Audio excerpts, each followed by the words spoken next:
¿Cuántos de ustedes saben que Dios es bueno y para siempre es su misericordia? Amén. Yo tengo algo que platicarles. Y vamos por favor a Lucas, al Evangelio según San Lucas, capítulo 11, en el versículo 13. Y mientras ustedes están dando la vuelta por ahí en las páginas de su Biblia o a su aparato electrónico, yo quiero decirles que es una gran bendición y un gran privilegio para mí poder dirigirme hoy a ustedes. Yo nunca lo doy por sentado, y yo sé que cada persona que se pone aquí delante de ustedes no puede dar por sentado que en el pasado Dios nos ha usado, nos ha hablado, o bueno, es una predicación más. No, porque hoy es un día especial y hoy puede ser el día que nuestras vidas sean transformadas por completo. Aleluya. Y vamos a leer, dice: pues si ustedes, Lucas 11, versículo 13, pues si ustedes, siendo malos, saben dar buenas dádivas a sus hijos, ¿cuánto más su Padre Celestial dará el Espíritu Santo al que se lo pida? Dios es bueno y para siempre es su misericordia. Y si tú y yo, que somos malos, no les damos cosas malas a nuestros hijos, imagínate cuál es el corazón de tu Padre para ti. ¿Qué es lo que te quiere dar? Bueno, pues yo ya estoy hablando con mucha confianza, ¿verdad? Porque como si todo el mundo me conociera y todo. Pero para aquellos que no saben quién soy, pues mi nombre es Salvador Eguiarte, y mi familia y yo cumplimos esta semana 10 años de habernos mudado a Texcoco.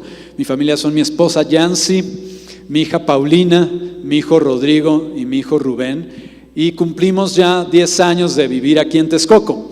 Bueno, Rubén no, porque tiene 7, ¿verdad? Él ya nació estando nosotros aquí en Texcoco, entonces si usted está haciendo cuentas, pues no le va a salir. Pero sí, hace 10 años que nosotros nos vinimos acá a Texcoco. Y quiere decirles que ha sido algo tremendo para nosotros, una bendición poder estar sirviendo todos estos años junto con Manuel y Claudia, nuestros pastores. Quiero contarles esta breve historia. Voy a estar leyendo un poco de aquí porque es muy importante que no se me vaya ningún detalle. Pero hace 12 años Dios nos pidió a mi esposa y a mí, a mi familia, que saliéramos de donde estábamos ya sirviendo para ir a una tierra nueva. Estábamos nosotros muy contentos, muy a gusto, pero fue el Señor el que nos animó, el que nos avivó a salir de donde estábamos, porque Él tenía un plan para nosotros. Como no sabíamos a dónde era esa tierra nueva, pues no nos animamos a salir de inmediato. Queríamos primero que Dios nos dijera para dónde. Incluso hasta nos fuimos de vacaciones al extranjero y dijimos, no, seguro acá en este país Dios nos va a hablar, porque ya teníamos un rato clamando, ¿verdad? Como hace rato al Señor: Señor, dinos a dónde nos quieres enviar. Y estaba muy raro la cosa, porque nos dice el Señor: salgan, y después cero. Pues regresamos de allá, de estar de vacaciones en ese otro país, pero nada, el Señor no nos hablaba. Parecía como si todo el cielo se hubiera ido de vacaciones, ¿verdad? Pero extrañamente llamábamos y ni siquiera el de la caseta nos contestaba. O sea, no nos decían ni siquiera: vigilancia del cielo, ¿qué quiere usted? No, nada. Cero, hasta que en un momento dado el Señor nos recordó, cuando regresamos a México, que nosotros le habíamos prometido a Él cuando nos dijo: salgan, quiero que ustedes salgan. Le prometimos, le dijimos: sí, Señor, vamos a salir, aunque no sepamos a dónde. El Señor es bueno y Él te cree. Dile a tu vecino, dile: el Señor te cree. El Señor es muy interesante, Él toma en cuenta siempre nuestras palabras. Así que fuimos y hablamos con nuestros pastores de allá, y ellos tuvieron una respuesta muy linda para con nosotros, porque nos pidieron que volviéramos con ellos para, cuando supiéramos a dónde nos estaba llevando Dios, para enviarnos. Ahora, esto es muy importante. Diga conmigo, cuando Dios me llama, me envía. Así es, tú y yo servimos al Señor, no nos mandamos solos. Entonces, antes de salir como mensajeros de su palabra a cualquier lado, necesitamos ser enviados. Muchas veces el Señor nos envía a Él directamente. Mira que te mando, ¿no? Sí, Señor, ahí voy. Y otras es a través de una persona en autoridad. Ahora, vamos a leer en Mateo 10:16, si me pueden poner acá en la proyección. En Mateo 10:16 dice, cuando Jesús envió a los apóstoles, les dijo, miren, yo los envío. Entonces, antes de tú tomar en tus manos el camino, ¿verdad? Y decir, sí, Señor, yo voy a servir. Deja que el Señor sea el que te envíe, especialmente a través de alguien en autoridad. En Mateo 10:40 dice, el que los recibe a ustedes, me recibe a mí, y el que me recibe a mí, recibe al que me envió. No sé si notamos que hay una cadena ahí. El Señor envía al Señor Jesús, el Señor Jesús nos envía a nosotros, y cuando a nosotros nos reciben al que nos envió originalmente y que viene detrás nuestro. Es muy importante, el ministerio no se hace a través solamente de tus obras y de tus palabras. Es el Espíritu Santo el que hace la obra. Es Dios el que va y toca a las personas. Si Dios no hace la obra, en vano se trabajan y esfuerzan los que están edificando. Eso es un versículo en la Escritura, en Salmos. Si usted no sabía, la palabra apóstol significa enviado, misionero, una persona que tiene una encomienda, un enviado. Así que un apóstol no es cualquier persona que se levanta sola. Ahora soy apóstol, aleluya, hoy amanecí con ganas de ser apóstol, gloria a Dios. No, necesita ser enviada y debe ser enviada por Jesucristo. Así que nosotros salimos de nuestra iglesia natal y estuvimos visitando otros lugares, y a cada lugar, ahora sí, haga de cuenta como que si hubieran regresado de vacaciones ahí en el cielo, a cada lugar al que íbamos se nos acercaban profetas y nos confirmaban que estábamos haciendo lo correcto. ¿Nunca te ha pasado algo así? O sea, estaba el cielo completamente cerrado, tomamos la decisión de salir, hablamos con los pastores, nos dijeron regresen para que los enviemos cuando sepan para dónde van. Y en cuanto hicimos así, profetas, ¿sabes qué? Está bien lo que están haciendo. El Señor los va a ayudar, el Señor los va a sostener, el Señor te va. ¿A cuántos les está bendiciendo esta palabra? Yo quiero saber. En cuanto tú das el paso, el Señor va a empezar a confirmar sus palabras. Entonces diga conmigo, Dios confirma mis pasos cuando le obedezco. Amén. Sí, me están ministrando ustedes a mí cuando ustedes repiten eso. En Salmos 32, versículo 8. Salmos 32, versículo 8, la palabra de Dios dice: te haré entender y te enseñaré el camino en que debes andar. Sobre ti fijaré mis ojos. Ahí está. Esta era la palabra que muchos de ustedes aquí estaban esperando. Así es que se las voy a repetir. Te haré entender y te enseñaré el camino en que debes andar. Sobre ti fijaré mis ojos. No estás solo, no estás huérfano. ¿Sabe cuál es la idea detrás de este versículo?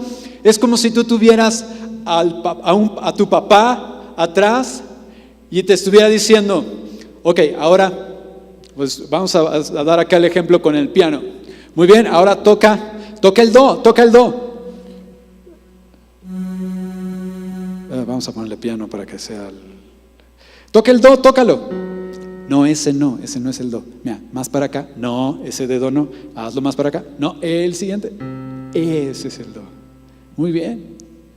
Esa es la idea. Dios está atrás de nosotros, hablando a nuestro oído espiritual, dirigiendo nuestros pasos, hablándonos. Aleluya. Todo el tiempo que no quisimos salir porque no teníamos una dirección clara, pues parecía que nadie nos hablaba. Pero en cuanto obedecimos, empezamos a recibir confirmación tras confirmación. Dale un codazo al de junto y dile, ahí te hablan. Empieza a dar los pasos de obediencia que el Señor te está diciendo. Ahora, eso fue hace 12 años y nosotros apenas tenemos 10 aquí. El momento más interesante de este testimonio fue cómo nos mostró el Señor que Texcoco era el siguiente lugar donde debíamos congregarnos y servir. Íbamos por la carretera de regreso a la Ciudad de México un día que habíamos venido a visitar a nuestros pastores Manuel y Claudia. Obviamente en esa época pues Manuel y Claudia no eran nuestros pastores, son amigos nuestros desde hace muchos años. Entonces vinimos a visitarlos y de regreso en la carretera Dios me habló casi audiblemente y me dijo: aquí es donde quiero que se congreguen. Así, la misma idea que yo te estoy diciendo, el papá como está atrás del hijo dirigiéndolo. Aquí es donde quiero que se congreguen. Yo de inmediato, casi sin pensarlo, le dije en mi mente: Señor, te pido que me confirmes esta dirección, diciéndole a Yancy, mi esposa, estas mismas cosas sin que yo le diga nada. Wow, ¿está difícil esa? Pero para Dios ¿hay algo difícil? ¿Hay algo imposible para Dios? ¿Verdad que no? Bueno, pues pasó el tiempo y un día que íbamos de regreso otra vez a la Ciudad de México por la carretera, después de haber visitado a nuestros pastores Manuel y Claudia, Yancy, mi esposa, se voltea en el coche y me dice, como decidiéndose: ¿sabes? Tengo algo que decirte que es muy raro. Tengo algo que decirte que es muy raro. Mi reacción fue reírme a carcajadas. Ja, ja, ja. Yo iba manejando. Ja, ja. Me dice Yancy: ¿pero por qué te ríes? Si lo que te tengo que decir es muy raro. Y yo me reí todavía más. Y yo le dije: mira, porque ya sé lo que me vas a decir. Y ella me dijo: no puedes saber. Sí, yo ya sé qué es lo que me vas a decir porque el Señor ya me lo había dicho antes. Y yo le pedí que te lo dijera a ti para confirmarlo. Ahora,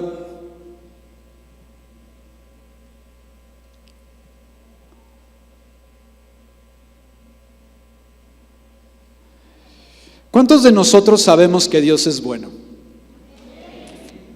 ¿Creen que nos quedó alguna duda de que Dios nos quería aquí? Aleluya, pues ninguna duda, Dios es bueno.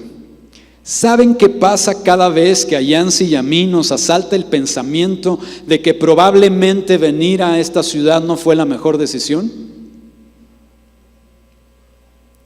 Recordamos ese día y toda duda se disipa. Dios es bueno y para siempre es su misericordia. Él conoce tu necesidad y sabe exactamente lo que necesitas el día de hoy. Y Él lo va a hacer, o te va a hablar las palabras necesarias de la manera en que tú puedas estar seguro de que fue Él. ¿Se imagina nosotros aquí en una ciudad extraña todos los días pensando: ay no, yo creo que no oí bien, me aceleré? Qué grande bondad de Dios para con nosotros. Qué gran bondad del cielo de parte de nuestro Rey. Ahora, ¿tú no crees que Dios pueda hacer lo mismo contigo? Amén. A ver, quiero escuchar otra vez. ¿Qué no crees que el Señor pueda hacer lo mismo contigo? Amén. Y yo creo que con muchos de ustedes ya lo ha hecho, ¿sí o no? Eso, podemos dar testimonio de que Dios es bueno. Hemos visto sus misericordias en acción. Mi objetivo al hablar en esta tarde contigo es que desafiemos nuestra manera de pensar con respecto a Dios. Me refiero a que podamos revisar nuestro concepto de quién es Dios en una manera intencional y determinada. De tal forma que podamos presentarnos delante del Señor y pedirle que, de ser necesario, en algunos de ustedes esto no va a ser necesario, pero en otros, si es necesario, cambie toda nuestra manera de pensar acerca de Él y que nos revele hasta lo más profundo que Él es bueno y que para siempre es su misericordia. Amén. Señor, te damos gracias porque tú ya empezaste esta obra desde la adoración, desde que nos dispusimos a bendecirte y exaltarte. Gracias, Señor. Gracias. Empieza a orar en el Espíritu ahí en tu lugar. Empieza a orar en lenguas. La obra que el Señor empezó aquí en este día, el Señor la va a terminar. Empieza a orar ahí en el Espíritu y empieza a pedirle: Señor, Padre, háblame. Aunque no lo parezca que Dios es bueno, es una idea radical. Sigue orando. Es diferente, distinta, desafía lo que muchos de nosotros siempre hemos creído y abrigando de nuestro ser por años. Así que vamos a orar, que el Señor nos dé la unción de su Espíritu, el poder, el denuedo, la humildad, la revelación, que convenza nuestra alma, nuestro espíritu, nuestra mente, nuestro corazón de esta sola verdad tan sencilla, que Dios es bueno y que para siempre es su misericordia. Gracias, Señor. Gracias, Señor. Declaramos vencidos, Señor, dentro de nosotros todo patrón. Declaramos vencidas, Señor Padre, cualquier fortaleza, toda altivez y todo argumento que se haya levantado en contra del conocimiento de ti, en el nombre de Jesús, en el nombre de Cristo Jesús. Derribadas esas fortalezas que impiden que nosotros te conozcamos como eres de veras, Señor. Amén.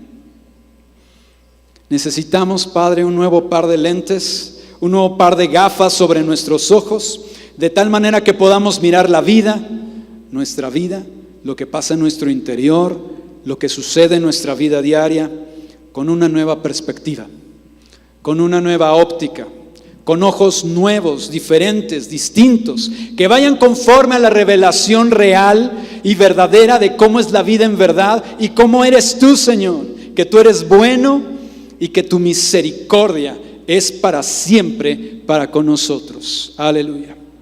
Amén. Abra su Biblia rápido en Jeremías capítulo 9, versículo 24. ¿Qué dice ahí? Jeremías 9, 24. No tuve la precaución de escribirlo acá.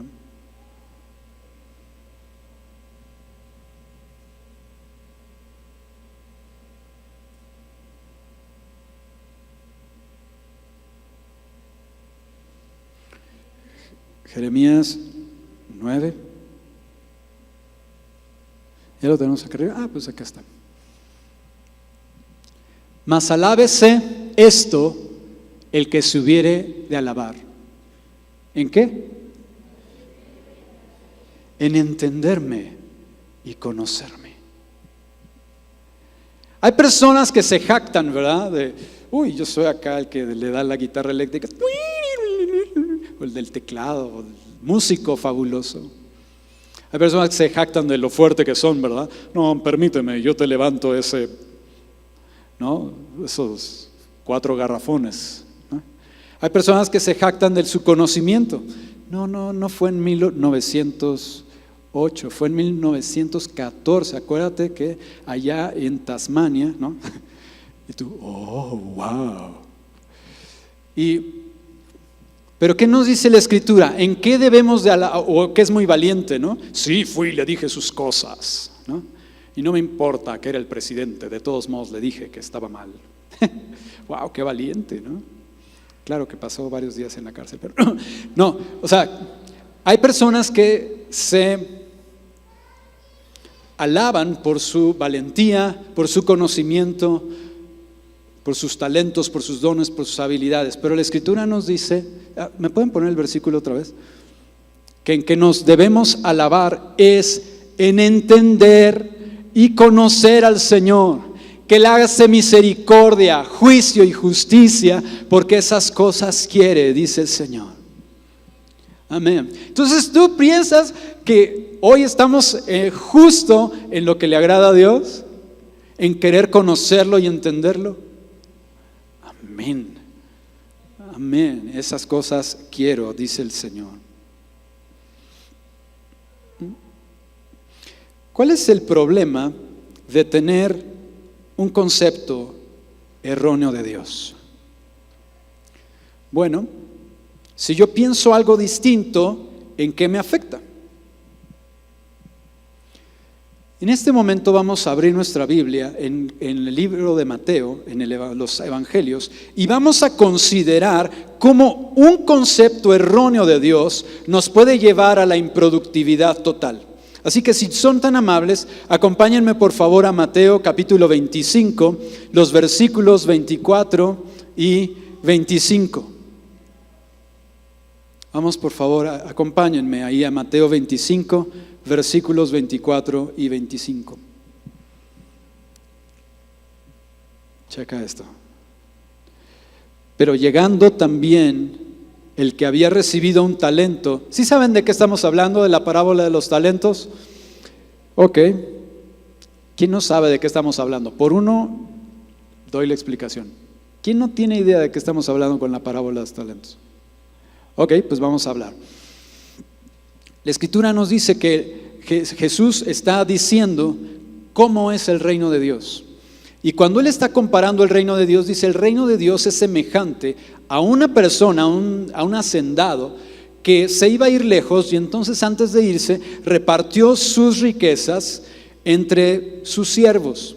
Y entonces al primero le dio 10 kilos, son unas cosas horribles, así grandototas, 10 lingotes muy grandes y pesados de oro. Eso es un talento. Un talento no son tus habilidades para bailar, ¿verdad? Ni para el pandero. Aunque sí, esas son tus habilidades, está bien. Pero a lo que se refiere en la Escritura, un talento es una pieza muy pesada y grande de oro. Entonces al primero, Dios le repartió 10 piezas de oro de ese tamaño, pesadas. Al segundo, 5, y al tercero le repartió 1. Entonces él se fue, y cuando regresó hizo cuentas con sus siervos. El siervo que había recibido 10 piezas de oro, había hecho negocios y había ganado otras 10 piezas de oro. ¡Wow! Un retorno sobre inversión del 100%. Eso es increíble. Increíble. Y después los siguientes de así, hasta que llegan con el último, el que solamente se le había dado una pieza de oro, y él dice lo siguiente: él lo había enterrado en un campo, y cuando regresa el Señor, pues va su señor, su hacendado, va, lo saca de la tierra y se lo quiere regresar, esa cantidad de dinero. Y dice en el versículo 24: pero llegando también el que había recibido una pieza de oro, dijo: Señor, te conocía que eres hombre duro, que ciegas donde no sembraste y recoges donde no esparciste. Por lo cual tuve ¿qué? Miedo. Y fui y escondí tu talento en la tierra. Aquí tienes lo que es tuyo. Qué barbaridad. Qué terrible. ¿Cuál fue la causa por la que el siervo terminó siendo, como si ustedes leen los versículos que siguen, malo, negligente e inútil? ¿El miedo? Sí, pero ¿por qué tenía miedo? Porque tenía un concepto erróneo de Dios. Él pensaba de su Señor cosas que no eran ciertas. Ahora, ¿qué podemos pensar del que recibió 10 talentos y que ganó otros 10 sobre ellos? O 10 piezas de oro y que ganó mucho más dinero. Aunque la Biblia no lo dice expresamente, por lo que dice del siervo malo, podemos pensar que el que tenía 10 talentos y fue productivo al 100%, fue porque tenía un concepto adecuado, correcto y apropiado de Dios. ¿Será importante conocer y entender al Señor? Es sumamente importante. Si tú tienes el concepto correcto de Dios, vas a poder ser productivo, vas a poder traer resultados delante del Padre y decir: Señor, tú me diste estos recursos, aquí te los devuelvo al 100%. Tú me diste estos recursos, te los devuelvo al 100%. Tú invertiste esto en mí, yo te lo devuelvo al 100%. Ese es el reino de Dios. A eso es semejante el reino de Dios. Es a lo que está hablando Jesús. Bueno, Dios, pues es que Dios es bueno. Entonces, como Dios es bueno, pues no importa, aunque yo nada más me traje esta moronita de oro, ¿verdad? Que gané, ¿no? O me quedó. No, el Señor es bueno y te va a ayudar. El Señor es bueno y te va a dar las ideas. El Señor es bueno y cuando tú vayas de parte de Él, todas las puertas se van a abrir. Y tú vas a decir: vengo a invertir este dinero de fulanito de tal, ¿verdad? Y todos, se detiene todo ahí en el pueblo, ¿no? Y tú lo inviertes y ganas sobre ese dinero. Y le entregas al Señor 100% de lo que Él te dio, porque Él va a estar contigo. Observemos algo. Al siervo diligente, el Señor lo llama buen siervo y fiel. ¿Cómo lo llama? Buen y fiel. El mismo Jesús una vez respondió a una pregunta y dijo que bueno solo hay ¿quién? Dios. Entonces, bueno y fiel. ¿Quién es bueno y fiel?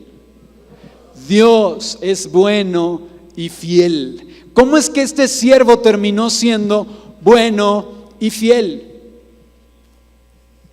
Porque amaba a su Señor, porque se dejó influenciar por su Señor. Porque hay una frase por ahí que dice, esto no está en la Escritura, pero hay una frase muy bonita que dice que uno se hace semejante a aquello a lo que adora. Bueno, eso sí está en la Escritura, está en Salmos. Dice, está hablando acerca de los idólatras y dice que esos idólatras que adoran esculturas o pinturas o palos o cosas de madera que no ven ni oyen, sino que los tienes que detener para que no se caigan, dice, iguales que ellos son los que los adoran. Por eso es tan importante que el día de hoy el Espíritu Santo revolucione nuestra manera de pensar con respecto al Señor. Porque conforme lo que tú adoras, eso es en lo que tú te vas a convertir. Buen siervo y fiel. Un concepto correcto de Dios nos puede hacer fructíferos y productivos. Se los voy a repetir, eso ya no tienes que repetir tú, pero yo te lo voy a repetir a ti.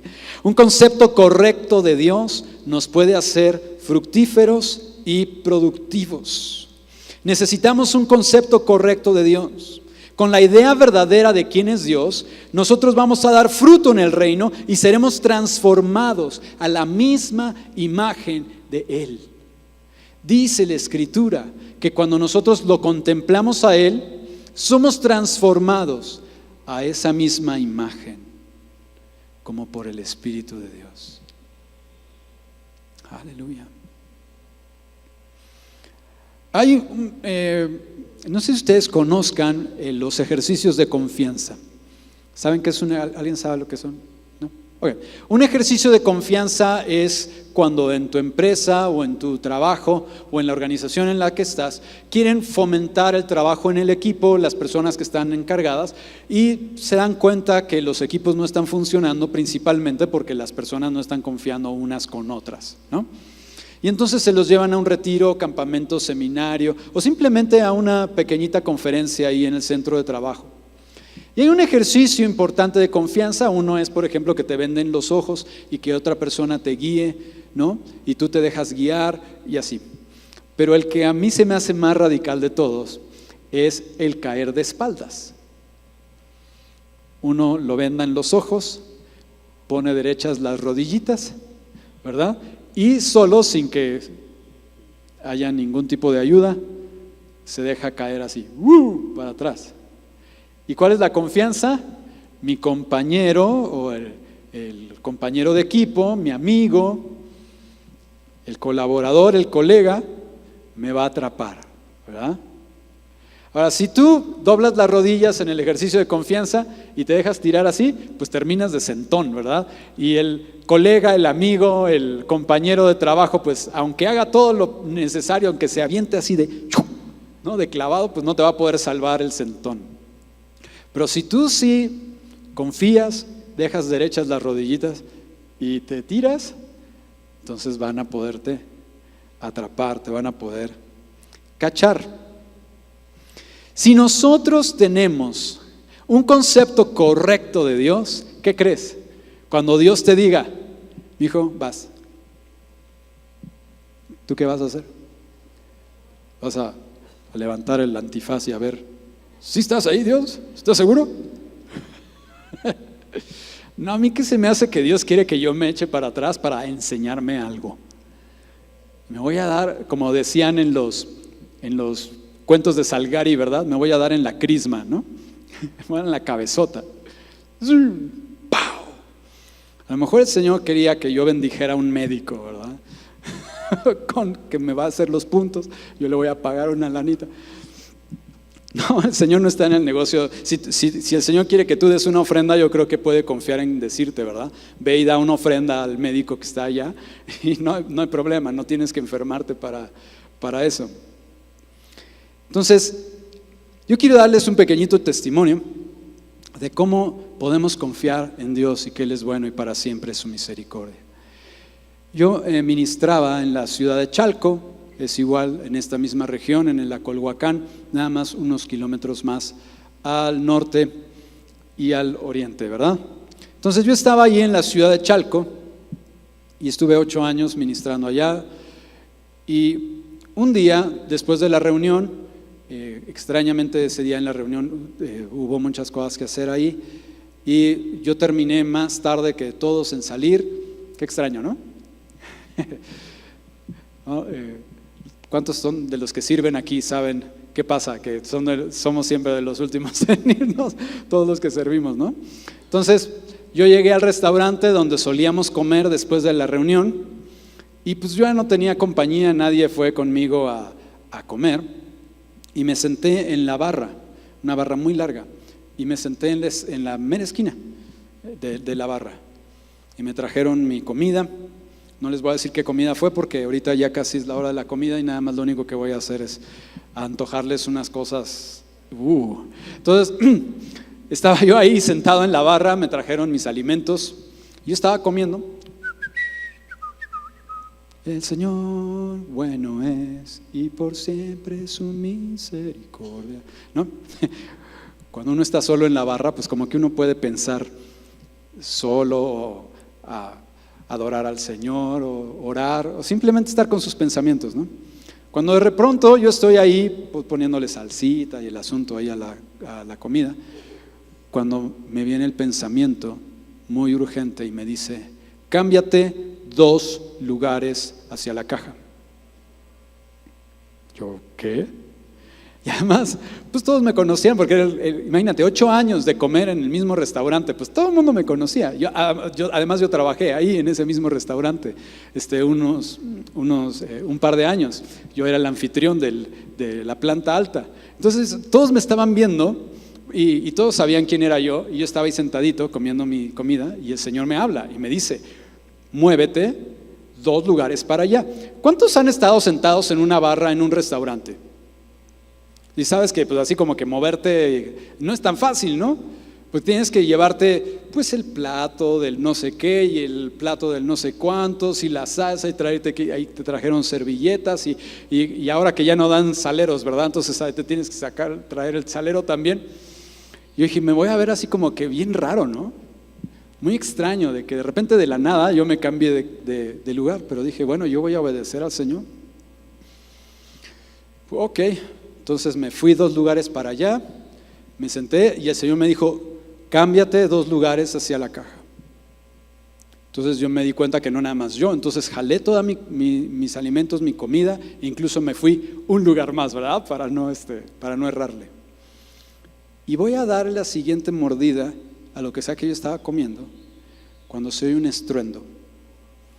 Y justo en el lugar donde yo estaba sentado, cae un vidrio de 2.44 por 1.20 en ese mismo lugar y se hace polvo y pedacitos ahí.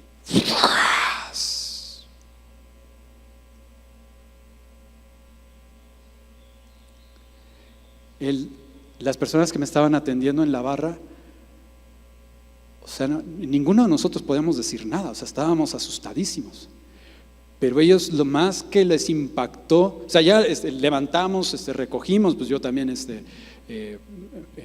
puse a recoger, a barrer y todo, recogimos. Y me dijo la de la caja, ¿sabes qué fue lo que más le impactó al que te estaba atendiendo? Que segundos antes de que se cayera el vidrio, tú te quitaste. Si yo no me hubiera quitado, ¿tú crees que yo estaría acá dándote la palabra a la conferencia? No, ¿verdad? No me hubiera casado, no hubiera tenido hijitos, nunca hubiera venido a Texcoco, no me hubiera quedado tan pelón, porque ya estaba yo pelón hace.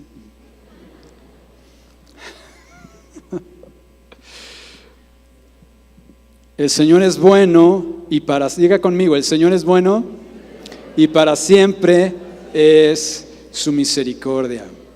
Vamos a abrir nuestra Biblia en Éxodo 34, versículos del 6 al 7. Moisés le pide al Señor, muéstrame tu gloria, en el capítulo 33. Sí, vamos a abrir en el 34, versículos 6 y 7. Éxodo 34, versículos 6 y 7. Pero anteriormente, en un episodio anterior, en el capítulo 33, Moisés le dice al Señor, muéstrame tu gloria, quiero conocerte, quiero ver tu gloria. El Señor le da unas instrucciones a Moisés y justo este es el momento en el que Dios va a hacer conocer su gloria delante de Moisés. Y Dios pasa delante de Moisés y dice estas palabras: el Señor,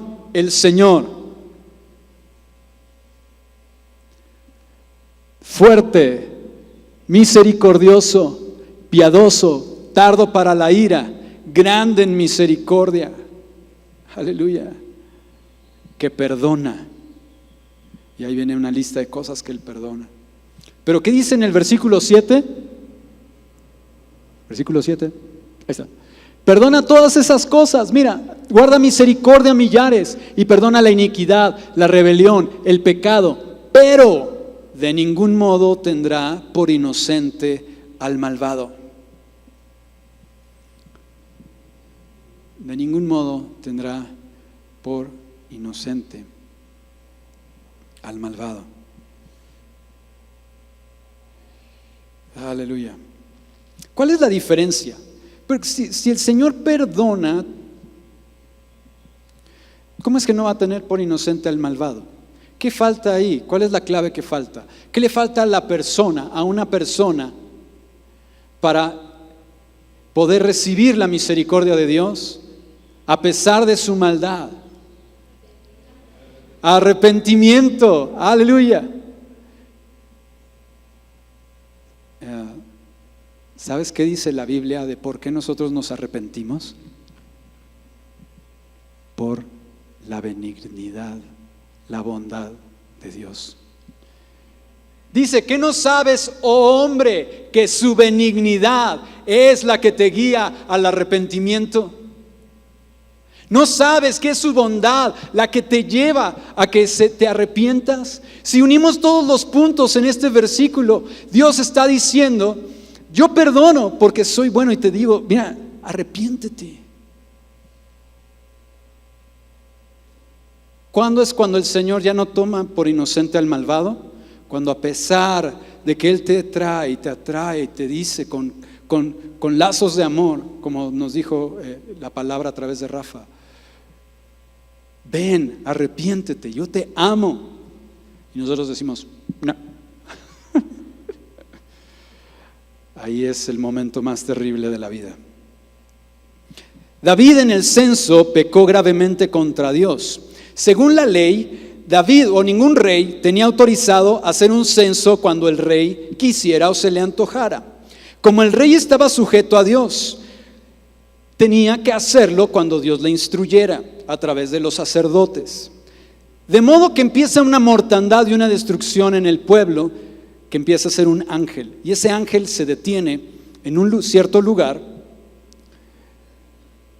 Y entonces viene un profeta y le dice a David, ya cambiamos de historia, ¿verdad? Viene un profeta y le dice a David, Dios dice que escojas entre estas tres cosas. Que te vaya mal así, te vaya mal asado y te vaya mal acá. Y David contesta esto. Estamos en el primer libro de Crónicas, capítulo 21, versículos de 12 al 13.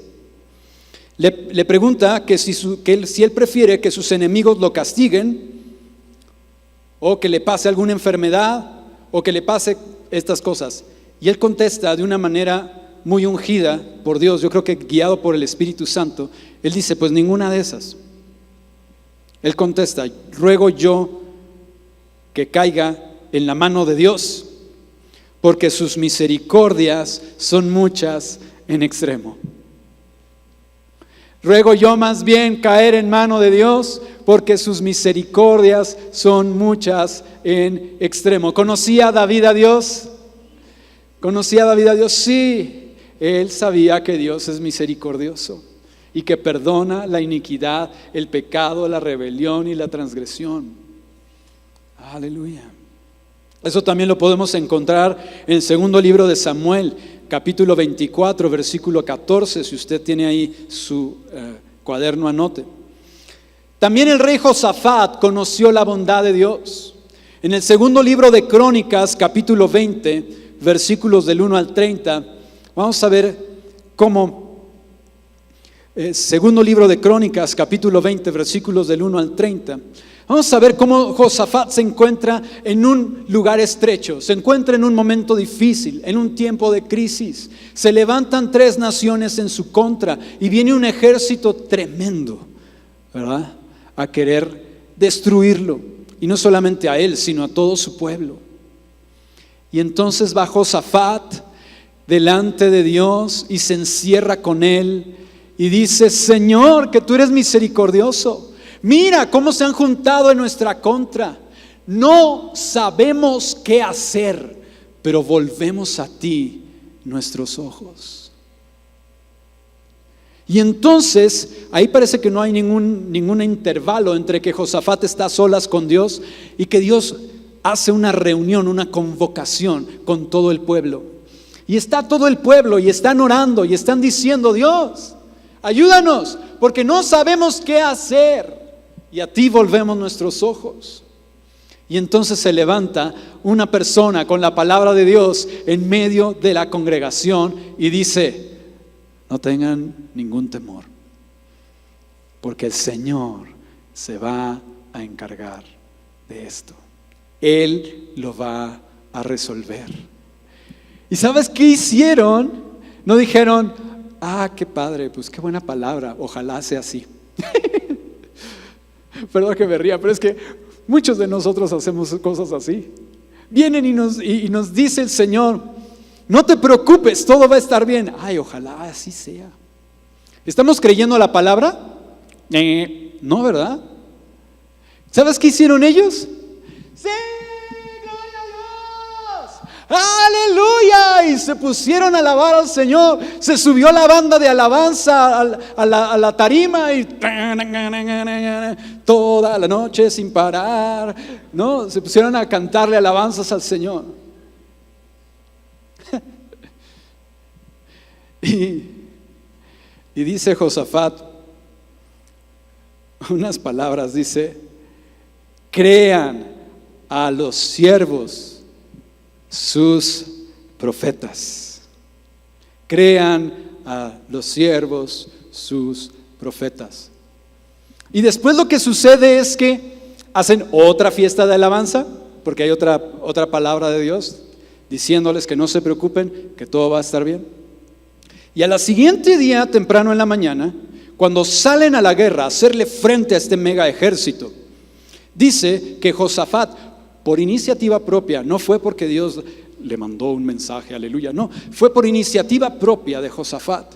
Él puso como una valla o como al frente puso a los de la alabanza, ¿verdad? A los levitas, a los cantores, a los músicos, a los de los panderos, un gran coro, y estaban ahí en la puerta mientras iba saliendo el ejército. ¿Cuántos han visto un partido de FIFA del Mundial? ¿Sí? ¿No? ¿Nadie ha visto la final del Mundial? ¿Qué ondas? ¿Nada más 3? Pues gloria a Dios. Entonces les voy a explicar a los demás de qué se trata. No, tú estás viendo la televisión y ves que va a salir el equipo, tu equipo favorito, que no sé, has estado ahí llenando tu álbum, ¿verdad? Y las quinielas y todo, pues ya eliminaron a México, ni modo. Pero estás ahí esperando que salga, no sé, Croacia o Francia. Y entonces hacen un pabellón de globos, ¿no? Y están alrededor personas, niños, y están esperando que salgan y les hacen esta valla fantástica para que cuando dicen, y ahora el portero Guillermo Ochoa, no, ese es de México, ese no, ¿no? Los de Croacia, ¿cómo se apellidan? Sanchesinski, ¿no? Y sale Sanchesinski, ¿no? Y pasa por toda esa valla, y cuando pasa por la valla, todos que le gritan, ¡sí, campeones! ¿No?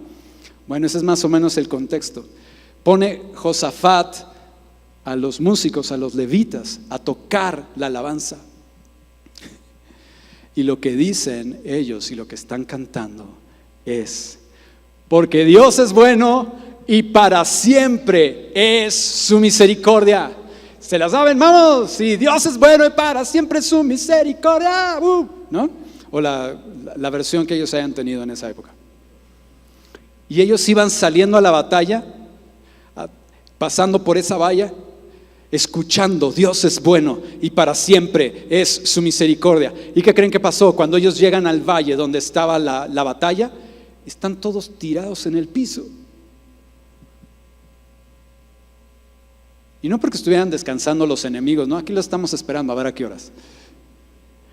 No, sino que algo sucedió, se confundieron y se mataron entre ellos. Se mataron entre ellos, todos los enemigos.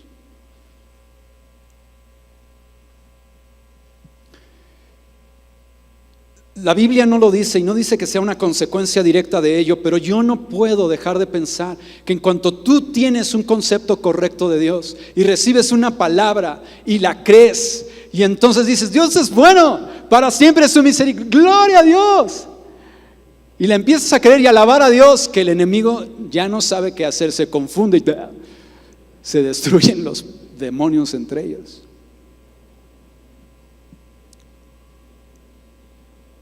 Aleluya. Dios es bueno y para siempre es su misericordia. Cuando lo creas y lo proclames de corazón, las huestes del infierno se van a confundir y se van a destruir entre sí, dejándote, como dejaron en esa ilustración, en esa historia, al pueblo de Israel, simplemente recoger el botín. Me gusta esta espada, me gusta este reloj, este pantalón, yo creo que este enemigo ya no lo va a usar, está bien padre, nada más, ¿no? Le pongo agua oxigenada y ya. Oye, estos zapatos están nuevecitos. Tenías sandalias, ¿no? Pero tenían estos tacos para... Oye, yo no, los míos ya se le gastaron, ¿no?